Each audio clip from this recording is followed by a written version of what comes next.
Hi, everyone. Today we're joined by Christopher Connor, Vice Provost for Enrollment Management at the University at Buffalo. With over 27 years in higher education, Christopher has shaped enrollment strategies at the institutional, program, and even global levels. From leading international admissions to leveraging data-driven insights on student mobility, his expertise sheds light on how universities can better serve students in our ever-evolving global landscape. Join us as we discuss international student recruitment, labor market trends, and the power of alumni networks in higher education for engaging prospective students. Listen on for a fascinating conversation with Christopher Connor.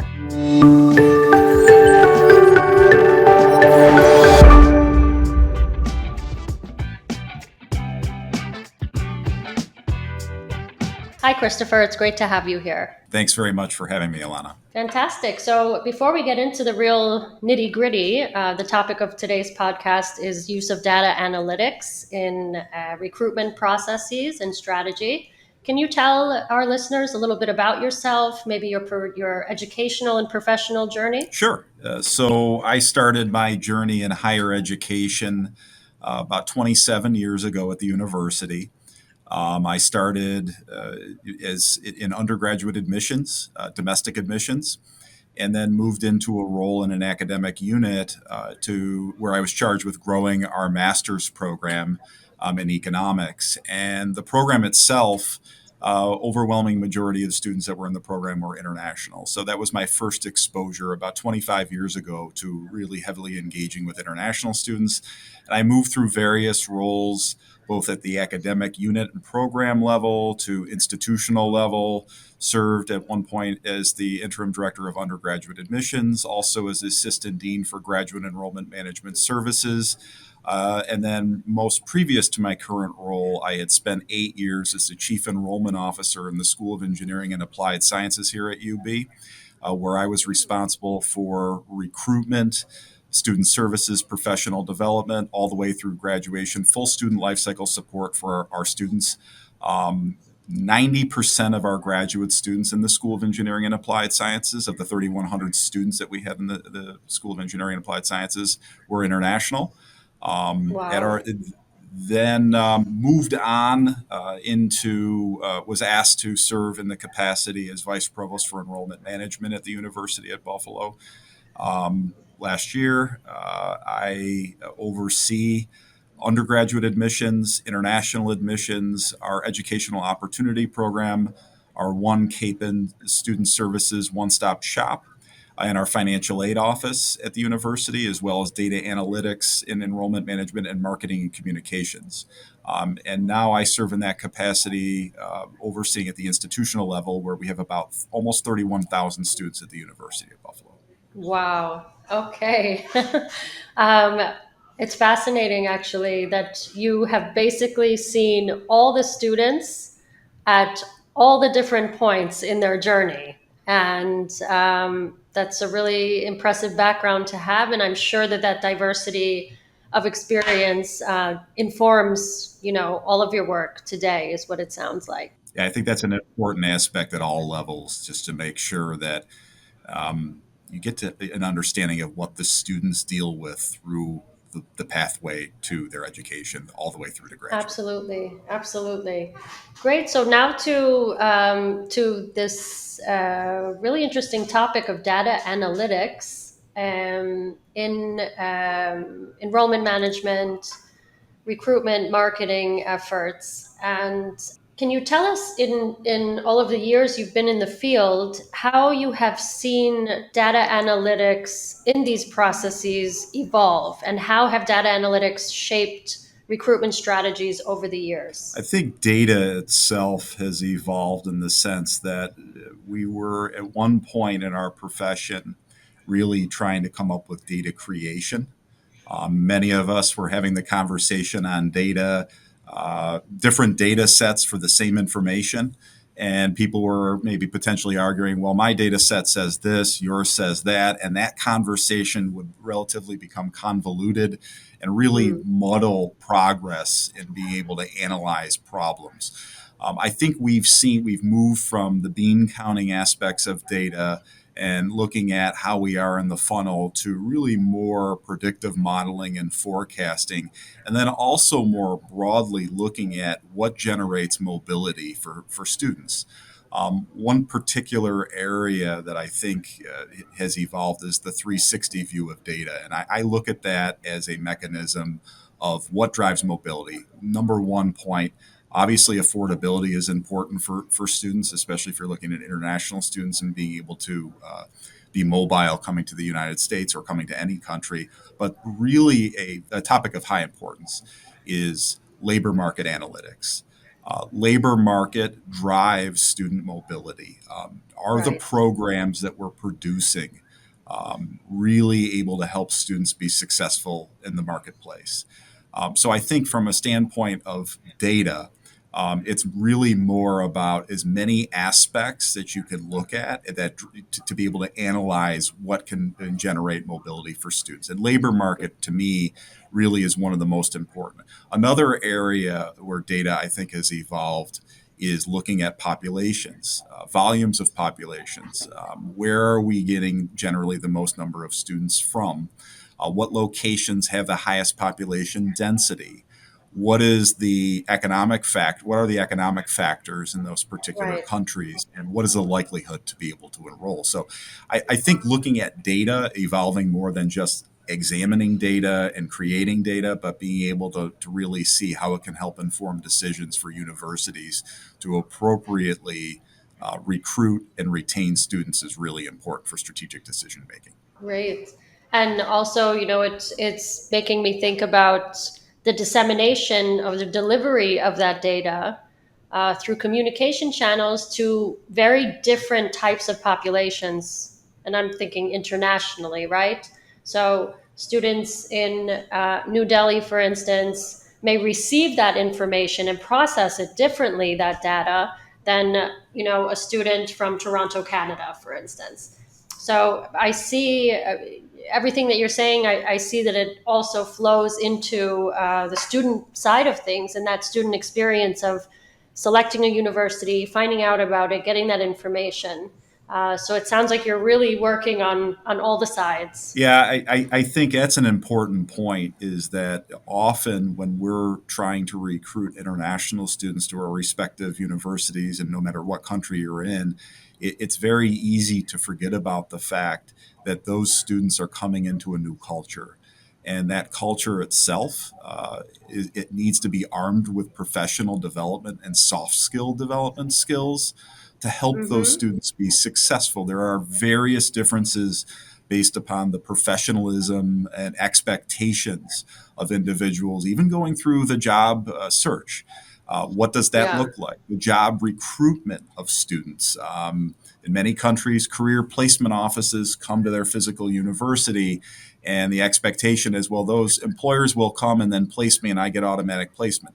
That is very different in certain cultures, such as the US, whereas it's more entrepreneurial and really left up to the individual. I mean, you can have a perfect grades on paper, but if you do not Right. have the ability to have those soft skills, it can be challenging for someone. Yeah, absolutely. Okay, thank you for that. Thank you for that piece. My next question is, here at GradRight, and as most people in the higher education space are aware, data, student data, graduate student data, alumni data, is allowing institutions to better understand their prospective students. I'm wondering what insights you may have gained about prospective student behaviors and preferences, particularly among international students, in light of whatever data they are encountering. Yeah, I think from a data standpoint, one of the things in particular that many international students face and that we have analyzed is there is a misconception often that major A leads to job A only. Whereas in many cases, if you look at the data, major A leads to jobs A, B, C, D, E, F, and G, and major B leads to jobs A, B, C, D, E, F, and G. So we really have taken a look at what the labor market skill expectations are for many of the students that they're trying to recruit and helping make that clear during the recruitment process, meaning that Mhm. what is the pathway of those skills? And I may decide to do a similar major and lead to the same job. It's really all about skills now and really looking at that and what the expectations, and also in our communication and outreach to students, making that clear earlier on, because in many of our discussions with students and analyzing and really having focus groups with students to better understand what their expectations are once they arrive, pre-arrival, arrival, onboarding. There's this misconception often that they can only get a major in this to lead to a job in that, where there could be literally hundreds of different pathways for students to take. So Yeah. that those data elements, I think, need to be shared earlier with students, and that's something that we've looked very closely at with engagement of also our Dean's Advisory Council, job market scans, labor market analytics tools that are out there to really delineate more clearly skill alignment of data to the actual major. And I think in many cases that can be very blurry. I think this is such a critical subject, and it's very unique to your institution that you're prioritizing the accuracy of this data, that you're prioritizing, looking into the nuances there. For instance, like you said, major A, major B, and the different outcomes for each. We've worked over the years with over 200,000 Indian students, prospective Indian graduate students. And one of the most striking things that I've encountered in my interactions with them is this absolute reliance on the so called ROI. And when students are considering making the biggest decision of their own and their families' lives, emotionally, physically, financially, this dependency on an ROI that may not have a basis in anything really relevant to that student, including their specific program, including, like you said, major for undergraduates, not taking into account internships. A lot of ROI that's presented is not time sensitive, right? So a very sort of basic ROI is published when in fact the data is based on alumni 5 years post graduation and where they are. So we have a crisis there, I would say, in terms of, I call it a crisis of communication. Now, is it fully on the responsibility of the university to take accountability for the data that is being presented on their behalf? This is an interesting question. Or is it more on more or equally the responsibility of prospective students to dig a little deeper, to not just take everything at face value? And it sounds like what you're doing over there is really speaking to these issues. Yeah, I think that's an excellent point that you raise. I think it's a little bit of both. I think that universities themselves have an obligation to make sure that what they're communicating is ethically correct, is morally correct to the student. They have an obligation as a university that they're bringing over. Their families are spending a lot of money to be able to make sure that they're translating that appropriately for what those expectations may be. On the flip Mm-hmm. side of that, students need to understand that it's entrepreneurial. Again, they may have perfect grades. They may be in the lab all the time. They may take 3 internships, 2 internships, and have a great experience. But if they're not taking the entrepreneurial approach to really Mm-hmm. fend for themselves in that employment market, I think that that can end up leading to challenges that are self-imposed or waiting too long. We often Yeah. are telling students during the recruitment phase, once they're admitted, we start providing them insight and services about what they can expect in the U.S. employment market for international students. Okay, so you're on this, and you're obviously very cognizant of these issues, and I think it's a really important point you're making about striking that balance. It's not entirely the responsibility of one side or one stakeholder. Let's say it's there needs to be a raised consciousness across the board. Mhm. There does. And one Yeah. other area is a curricular alignment, academic programs that we at universities offer. In many cases, universities and colleges may have degree programs that have been around for hundreds of years, decades.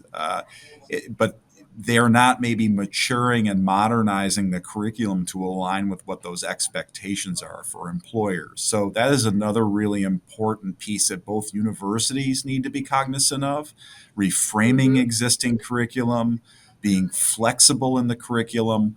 Another important point related to that, often our degree programs that we create, new degree programs that spawn out of traditional academic programs have a shelf life between 3 to 7 years. That's because Really? another new discipline is being spawned off a traditional discipline. And what those disciplines are is if you look at what has happened in some of the changes with the boom of data sciences. Data sciences is a very hot area, but now what you're starting to see happen is that data sciences is now becoming married to the bench disciplines.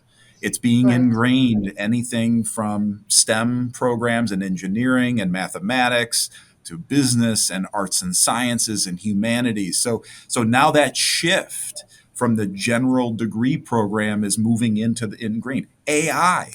Another Yeah. perfect example.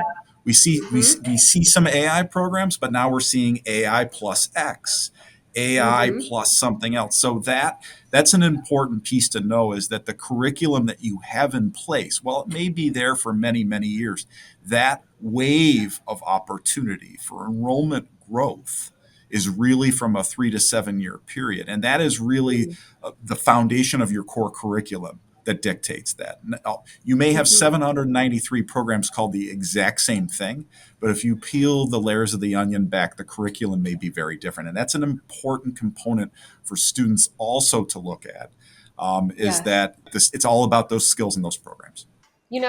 Aside from um, presenting the data to prospective students in a way that is easily understandable or clearly understood, transparent.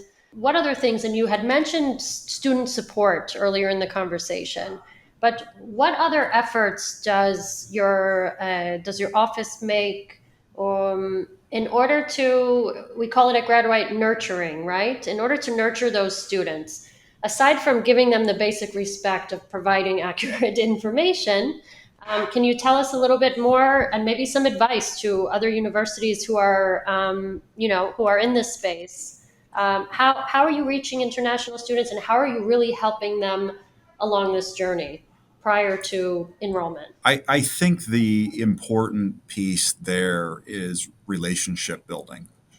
Universities often, I think, which is a detriment to them, view international students as a commodity of survival in some cases. But from the standpoint of being able to make sure you're providing access to students, you have an obligation to grow that relationship the right way. One particular area that we started about 10 years ago here was being more mobile in going to sending countries in large volumes for our accepted student receptions. Particularly, India is our largest sending volume country here at the University of Buffalo to our master's program. And I will tell you, from the standpoint in engineering, that really began with just the School of Engineering going initially, where we would go. It would initially be some staff, then it was some leadership, then it was the dean, then it became faculty, then it became alumni. That is the beginning of the relationship for many of those students. Those relationships by universities should be held very sacred, because that can ultimately be the difference between someone enrolling at your university versus another. There was another university this past year where we've been going every year, minus the COVID year, 2 COVID years, to various cities. We've expanded to various cities in India, not just going to one place and saying, here, we're in the country, you can come to us. Countries are very large, so we have to make sure we're being regional. So one example I'll tell you is there was another university at the same hotel having a reception, and they had one staff member. They didn't have a faculty member. They didn't have a dean. They didn't have They had a somebody rep. there. What was that? They had a They rep. had a rep. Yes, exactly. They had a rep, and the rep had kind of stood in the back of the door by our reception and said, "Wow, it's great that you all have everybody here." Well, their families see that, and I think that's an important. Yes, it costs money to do that, but from the standpoint of a student, that is the first stage of the journey of the relationship. So we've expanded that now to include all of our undergraduates. International students are invited to these. As well as this year, all of our graduate international students will be invited to these. And for those countries that are harder to access in terms of volume, obviously having a whole entourage of faculty, staff, and deans going, and you have one student, that's not a realistic use of resources. So alums, the alumni global networks can be very helpful with that, providing that they're provided the appropriate amount of training, appropriate amount of information to help be an ambassador to draw students in. And you'd be amazed at what you can do just with an alum in certain countries or certain regions. But in areas of high volume, the investment needs to be made there as an initial Mm, starting point. The second yeah. phase is helping students when they arrive to not get just an academic orientation, not just an immigration orientation, but a professionalism and networking orientation. So we pivoted in 2016 to start offering a professionalism and networking orientation for our students, and it was international and domestic. Often, I think we feel as though we have to keep international students away from domestic students. I think that hurts both groups. So we've brought those groups together. They're wonderful opportunities where we have a very high level professionalism in-person orientation. We have some sessions leading up online to it so they can be Mm. prepared. They hear about things such as academic integrity, being proactive, being entrepreneurial, various sessions that we have, very brief sessions, so they're not sitting there for multiple hours on various topics. But then shifting into a wine and cheese networking reception at the end with alums. So that gives them the ability to interface and interact with faculty, alums, and other students, get to know people, but understanding that professionalism is really the foundation and root, and networking are the foundation and root of their future success. So I think that relationship building starting during recruiting, starting off also when they arrive at the university is really important to make sure Hmm. that students start off on the right foot and not try to go for that assistance when it's too late, meaning that the semester has gotten away from them. Yeah, it's really it's exciting that in this relationship building and in these in-person engagements with students, you're essentially setting the stage for them for their success both during their studies and afterwards. And I agree with you completely that those relationships with alumni are absolutely critical. And I think I have one final question in this regard. How do you attract those alums to be your ambassadors? Or were they so thrilled about their education that they're lining up to volunteer for it? That's a really important point to bring up. So there's a couple things at play here with engaging alums. There's various levels. One is the alum that's written on the sheet of paper in someone's drawer that everybody loves, but then nobody knows around the university. Then you have the university that has the whole cadre of alums, but then the department may not be interacting with them. So there are many layers of alumni engagement that need to be thought of. I think the most important thing is bringing those various parties at the university level, the school level, and the program level together to identify those assets. And once those assets are collectively identified, they need to be engaged and nurtured. If you think about alums, it's the very similar type of relationship funnel that those of us who are recruiting students undergo. There's the student, although they've already graduated, now they're involved, they're a lead, they're a potential prospect, they're a prospect, then they're a lead, and they're an inquiry, then they're And engaged, and then you're they're essentially you're drawing them to the university, just as you are with prospective students. exactly. And in many countries, because of various laws of taxes, alums find that instead of giving a financial donation, which they may end up having laws that can be prohibitive to giving as much as they would like to, it can end up becoming a way of giving back through volunteerism, through being able to have individuals, exposure to people in their companies, helping network with students. There are other ways for international alums to give back rather than just a big check and whatnot. I think that is the way that universities can leverage alums. And often in our profession, being someone who's been in enrollment management for many years, it's always like, oh yeah, well, we'll have alums help us. But they really are missing the point that you have to be able to sell the asset to the alum to want to be involved. So you have to have Yeah. knowledge of that to get them to be engaged. And then the more they know, the more effective that they can be for you in terms of recruitment and yield. And we're doing this both for international students and domestic students. I think this is another area that often when we're in admissions or we're in enrollment, we become very siloed. We all may do our jobs very well in terms of trying to get students through the funnel, but we're maybe giving them just our information about the university, that there's a whole world of assets and stories and real life experiences that alums can bring to the table there. And I think that is an area leveraging that at both at the program school and university level, and engaging the right parties to have those conversations is really important. Absolutely. I think we could do a whole episode just on this piece, on the alumni piece, and I think it would benefit many, many university leaders, admissions officers, etc. So thank you for getting into that a little bit. It wasn't necessarily part of our plan, and so I really want to thank you so much for joining us today. I thought it was a very fruitful, insightful, interesting conversation. And we hope to actually have you join us again sometime soon. Well, thank you very much for having me. I really credit all of you for having these conversations, because I think it's important for people to really look beyond the norm and go above and beyond when we're trying to recruit international students. And I appreciate that support that you're all doing for the profession. So thank you. Thank you. Thank you so much.